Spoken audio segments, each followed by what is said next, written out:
ജാൻമണിയോടുള്ള ദേഷ്യമാണ് സത്യം പറഞ്ഞ കുറെ പ്രേക്ഷകർക്ക് നോറയോടൊരു ഇഷ്ടമായിട്ട് മാറുന്നത്.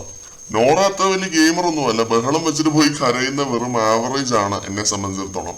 പക്ഷെ ജാൻമണിക്കെതിരെയൊക്കെ നോറ പറയുന്ന കുറെ പോയിന്റുകൾ കറക്റ്റാണ്. ജാൻമണിയെ കൗണ്ടർ ചെയ്ത് നിൽക്കാൻ അല്ലെങ്കിൽ ജാൻമണിയോട് ഫൈറ്റ് ചെയ്ത് നിൽക്കാൻ അവിടെ നോറയല്ലാതെ വേറെ ആരുമില്ല. നോറയല്ലാതെ വേറെ എല്ലാവർക്കും പേടിയാണ് എന്ന് പറയാം, അതാണ് correct. I will ruin her life, ഞാൻ ഇവളുടെ ജീവിതം നശിപ്പിക്കും എന്ന് ഇന്നലെയും ജാൻമണി പറഞ്ഞു ലാലേട്ടന്റെ എപ്പിസോഡ് അവസാനിച്ചു കഴിഞ്ഞിട്ട്. എന്നിട്ട് നോറയെ കാറി തുപ്പുന്നത് പോലൊരു ആക്ട് കാണിച്ചു. ഇത്രയൊക്കെ പക വെച്ച് പുലർത്താൻ മാത്രം നോറ എന്താണ് ജാൻമണിയോട് ചെയ്തത് എന്ന് മനസ്സിലാവുന്നില്ല. അതിപ്പോ എത്ര വലിയ തെറ്റായാലും ഒരാളുടെ ജീവിതം തകർക്കും എന്ന് പറയുന്നതിനേക്കാൾ വലിയ തെറ്റൊന്നുമല്ല. ഇങ്ങനെ വിഷം ചീറ്റി ഇതേ വിഷം ഇറക്കി ജാൻമണിക്കും പണി കിട്ടുമെന്നാണ് എനിക്ക് തോന്നുന്നത്. എപ്പോഴേലും പണി കിട്ടും, കാരണം കർമ്മ എന്നൊരു സാധനമുണ്ട്, ഇതെല്ലാം തിരിച്ചടിക്കും പിന്നീട്.